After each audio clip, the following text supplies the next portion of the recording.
Hello out there in cyber accounting land. Professor Ebert here to help you master it quick. In this session, we're going to look at uncollectible accounts and the allowance for doubtful accounts. Wouldn't you expect all assets to become cash sooner or later? And you would be right. That process is called realization. We realize the cash from a PP&E asset when it helps us produce revenue. We realize the cash from inventory when we sell it.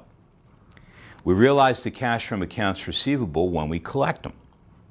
Now, a very small percentage of the time, the customer will not be able to pay us because they are experiencing financial trouble or they've gone bankrupt. In those cases, we have an accounts receivable that basically is not any good. It's not going to come back as cash.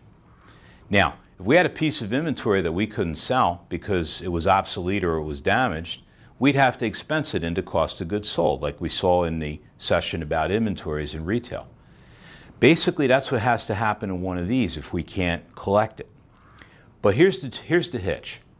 If you think about how these accounts receivable get there, they came from a sale. So there was a revenue effect in the year in which the sale was made. If it's not until the following year that I find out I can't collect it, if I made the accounts receivable into an expense in that following year, it's not in the same year as when the sale happened, so it's not being matched correctly. So generally accepted accounting principles, or GAAP, wants us to use an account that's called the allowance for doubtful accounts. The account is contra to AR. It'll be listed right under AR in the trial balance, but if you remember how a contra account works, it's listed with the other account that it's contra to, but it works the opposite way. This is contra to accounts receivable. Accounts receivable, of course, is an asset, has a debit balance in it. This guy's going to have a credit balance in it. In other words, when you make a balance sheet, you'll show accounts receivable at whatever amount it is, less the allowance for doubtful accounts, and you'll be showing accounts receivable at the net. In other words, the ones you expect to get cash from. So the purpose of this account is to, number one, not overstate accounts receivable. Remember, we're not supposed to overstate an asset or a revenue or understate an expense or a liability. Number two, it allows us to write off an uncollectible account receivable in another period without mismatching the revenue and the expense. We'll see how. How do we adjust the allowance for doubtful accounts? It's an estimate. Remember, we're trying to look into the future and put aside an allowance for possible uncollectible accounts receivable.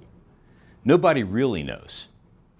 But generally accepted accounting principles wants us to make our best estimate at the end of a period. A lot of people do it at the end of the year. Now let's suppose that our company was brand new. There is no allowance yet. 2015 is our first year. At the end of 2015, we look at our accounts receivable and we estimate that 2% of them are possibly uncollectible. So that would translate into $4,000, let's say.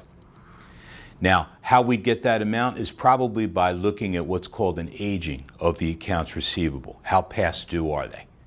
Generally speaking, the more past due, the greater the chance we will not collect. So we do that and come up with this amount. Here's how we put in our allowance. We make a debit to bad debt expense. Now this is going into the 2015 year. Remember, GAAP wants us to match the expense of the uncollectible ARs into the year when there was a revenue effect from them being created. This will do that. All through 2015, there were a bunch of transactions that debited AR and credited sales. Some of them are going to be uncollectible, which is our estimate here. So we're matching properly by making this entry in the same year, debiting bad debt expense for the amount we think might be uncollectible. And the credit side is going into that account we were talking about, allowance for doubtful accounts. Now remember, that's a contra account to AR. We're increasing it with that credit entry, which is what we want. So if we were to make a balance sheet right after we did this, we would show our accounts receivable balance, $200,000, less allowance for doubtful accounts, $4,000, accounts receivable net, $196,000. Now, let us further suppose that The following January, we find out that a $1,000 account receivable is going to be uncollectible due to the bankruptcy of the customer. The allowance will let us write off that accounts receivable in a different year without there being an expense effect. We already took care of the expense effect when we did this. What we're doing here is we're burning up $1,000 of that $4,000 allowance and taking out the uncollectible account receivable that we don't think we're going to get. So this is called a write-off entry. It's a debit to the allowance, which is a reduction to it, and then the credit side reduces AR because we are not going to realize that AR. It's not going to come back as cash. We always want to remember the allowance for doubtful accounts is cumulative. We had put in that $4,000 at the end of 2015. Then we had to use up $1,000 of it when we wrote off that $1,000 uncollectible AR. So how much was still left? $3,000. Now let's assume we didn't have to write anything else off the rest of 2016. We went all year long without having to do that. All right, so at the end of 2016, before we adjust it, the allowance still has that $3,000 balance. Now, let's suppose at the end of 2016, we look at our accounts receivable, and in our estimation, there's $5,000 that might become uncollectible. So we'd like a total allowance of $5,000. All right, how do we do that? We do it by adjusting the allowance up to a total of 5. That's why we have to keep track of what's already there. It already has $3,000 on the credit side. We would like it to have $5,000 on the credit side. So how do we do it? We supply an extra $2,000 at the end of 2016. So this is the entry to adjust the allowance. We're raising it up, debiting bad debt expense $2,000, crediting allowance for doubtful accounts $2,000. So at 12/31/16, the allowance account will show a total of $5,000, which is what we want. See how it works? Not so bad if you remember. Allowance is a contra account. Credits are pluses in that account. And a credit balance is a normal balance for the allowance to have. Now, let us suppose that we had adjusted 12/31/15 in order to put in a $4,000 allowance like we saw. We debited bad debt expense $4,000, credit allowance $4,000, which put that balance in. Suppose instead of having to write off a $1,000 AR, suppose in January of 2016 we had to write off a $7,000 balance. All right, we would go about it the same way. We would debit allowance for doubtful accounts for 7, credit AR for 7. For the same reason, we're taking out the bad AR. The guy's bankrupt, we're not going to get paid. So take away the AR, burn up the allowance. But here's the hitch. We only had $4,000 in there and we just burned up $7,000 of it. So what's the balance in there now? It's a debit balance of $3,000. The allowance has a debit balance, which in the context of that account is a negative amount. Remember, it's contra. Now, let's suppose that at the end of 2016, we review our ARs and we still want $5,000.